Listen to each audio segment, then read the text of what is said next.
Hi, I'm Caroline and this here is my other half Andy.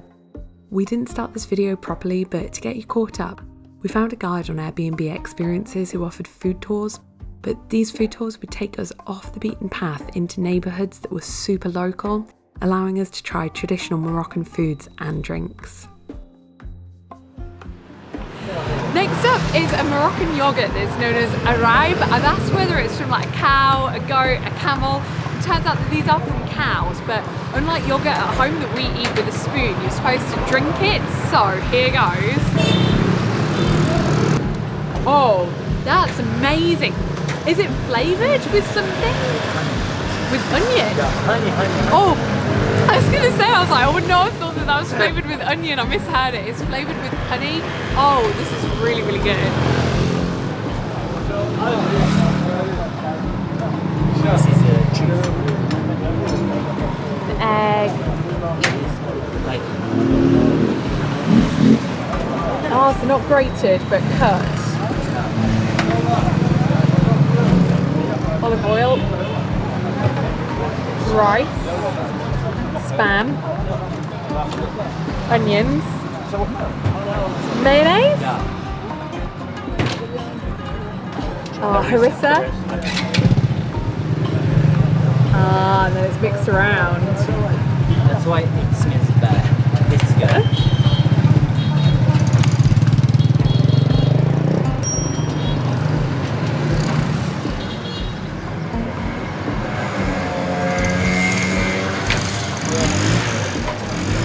Up next is Chaz Ouvenine, which is supposed to be one of the most famous and well-known sandwiches here in Morocco.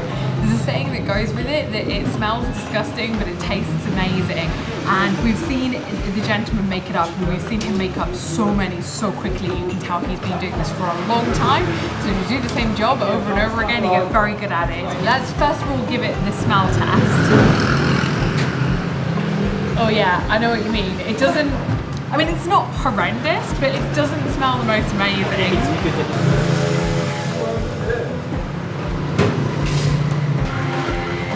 Wow. The raw onions and the harissa give this a real kick, but I 100% agree with the saying. It does, it really doesn't smell that good, but it really does taste amazing.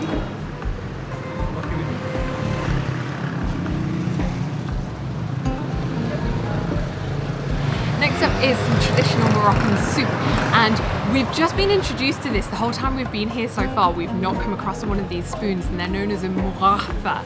And I think that my pronunciation, I'm probably butchering it a little bit because there is a letter or a sound in there that we just don't have in the English dictionary, and it just allows you to be able to get the soup up. So you take a bite and you take it. That's really good. And also on my knee.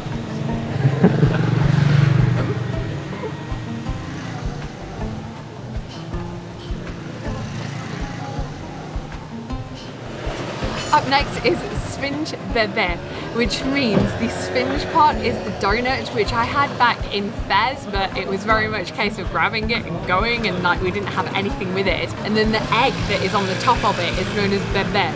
I'll say on the top of it because that's the way in which it was on the plate, but I understand that the egg was cooked and then the donut, the Sfenj, was pushed down into it, and it's best served with cumin and salt sprinkled over the top.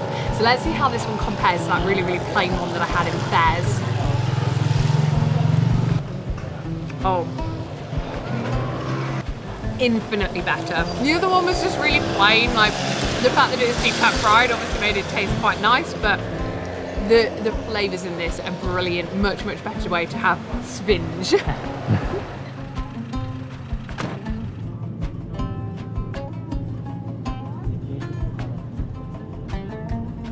Made up of pomegranates and sugarcane predominantly, but there's a little bit of lemon and a bit of a ginger kick in it as well. What I find is that if I have pomegranate juice on its own, I end up with quite a dry mouth afterwards, whereas this, because of the additional extras, is super thirst quenching.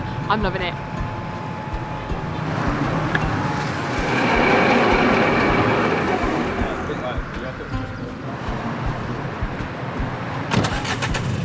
So this is the Mohammed neighborhood. So this is the Tanjia, and it's only for advertising, so it's empty. Okay, it's empty. So here they put meat, beef, lamb, or chips head, anything, or chicken, and some spices, then some olive oil, and put it in hammam for 7 or 8 hours. Then bring it here and serve it in sandwiches. And you will see, so the meat is so soft and juicy. I sprinkle some cumin and salt. Yeah, I think that's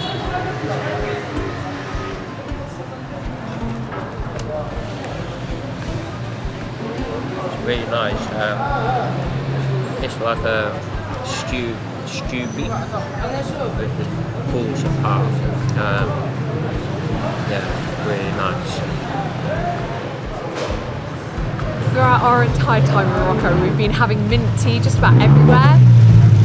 And the place that we've come to for some of the meat is serving rosemary tea. We were asked if we wanted some, and I said, oh, well, I've not tried the rosemary tea yet. And our guide asked us, do we know why they have the white froth on the top? And you know, I thought, oh, like, I've learned, you know, you hold it really, really high and it creates all of the bubbles. And he said, yes, that's correct, but do you know why? Which I said, oh, no. And it's because with Morocco being such a desert-filled country, when you have the desert winds that blow, it blows sand, and if the sand lands in your tea, it means that when you take a sip, so you tip the water, the sand gets caught on the bubbles on the top so that you're not drinking it. And he also explained that the other reason is because the bubbles help to keep the tea warmer for longer.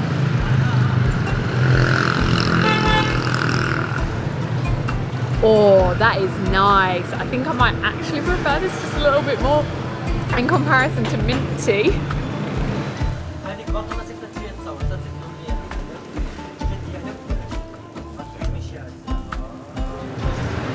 Up next time, chicken skewers. And what our guides explained to us is that in between each individual piece of chicken, they put in some fat, and it just helps to make it taste that little bit better. And I guess it's probably because the fat will ooze into the chicken whilst it's cooking on the grill. For me personally, I know how much of a fussy eater I am when it comes to meat, and often I'm always like scraping off that fat. And thankfully our guide has said that he too tends to only pick off the chicken and he leaves the fat, so now I don't need to feel quite so guilty when I do the same.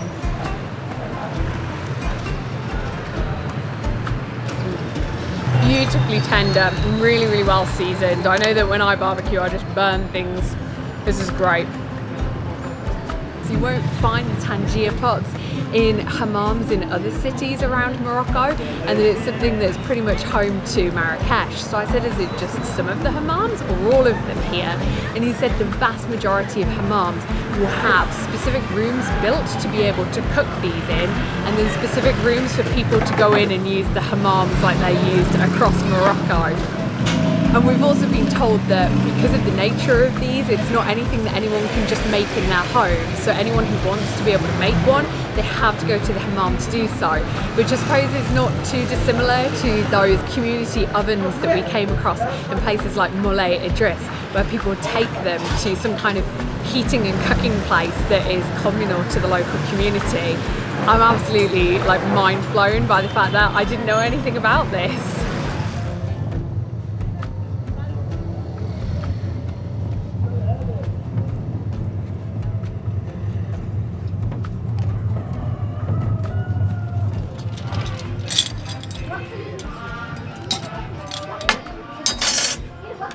So this is the snail.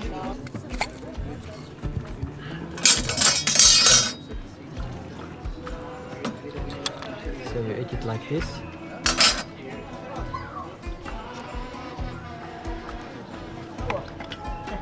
So amazing.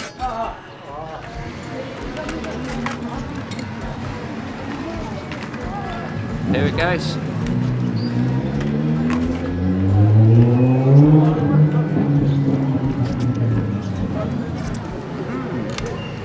What does it taste like? It basically tastes of the stock that it's been cooked in. The actual snail itself hasn't got much of a taste or a texture. I guess it's similar texture to a mussel, like the shell fish, which makes sense, it's in the shell. But yeah, it's really the broth that it's been cooked in that you can really taste. The shell's quite hot because it's just come out of the pot, but Yeah, surprisingly really good. And just because I can see the comments already, why didn't you not try the snails? I'll include me trying them, but honestly, I didn't have anything new to add, so my thoughts are pretty much the same as Andy's. So here is the Hammam. Ah!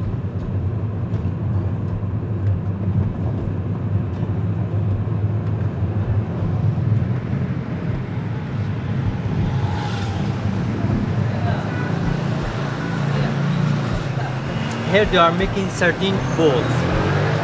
This is the sardine. They are mixing it with some fat, with some onion, garlic, some coriander, and then they make these balls, then they grill it over there.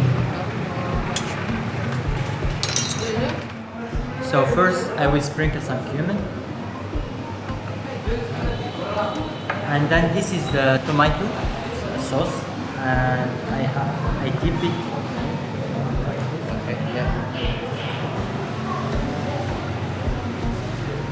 It is like meat, but at the end there is the flavor of fish. I think because of the fat.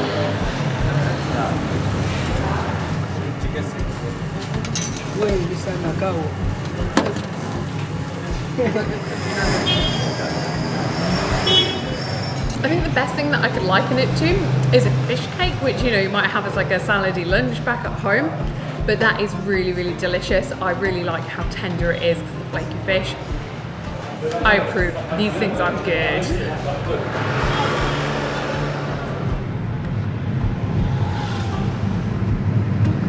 Come along to a juice bar, but they've also got this beautiful selection of patisserie cakes. We've ended up picking up this Mille Feuille. Mille Feuille. Mille Feuille. That. Like that. Pardon my French. And the Mille is like a million, and it's like a million layers cake, and it's got icing and custard. Yeah, and is it pastry? Cream.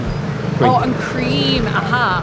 So, we've got about 4 slices of this. I'm so full right now, but this just looked too good for me to say no to.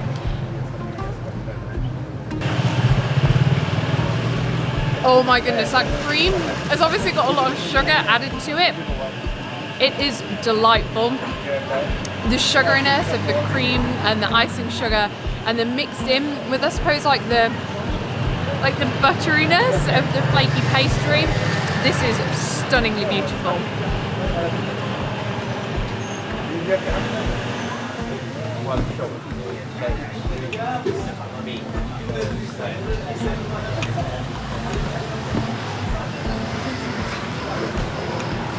And given that I said that we'd come to a juice bar, we've also now been given a couple of juices. So Andy ended up going with the orange and mango, and I've gone with the pineapple and orange, with the idea that I could have half of this one and I could have a half of Andy's as well. So I've already tried the orange and pineapple one. Absolutely delicious, very fresh. Oh, much thicker in comparison to this one, but also a lot sweeter too. That is lovely. What is someone doing behind me? The boot's open. Oh, the boot was open. Only in Morocco.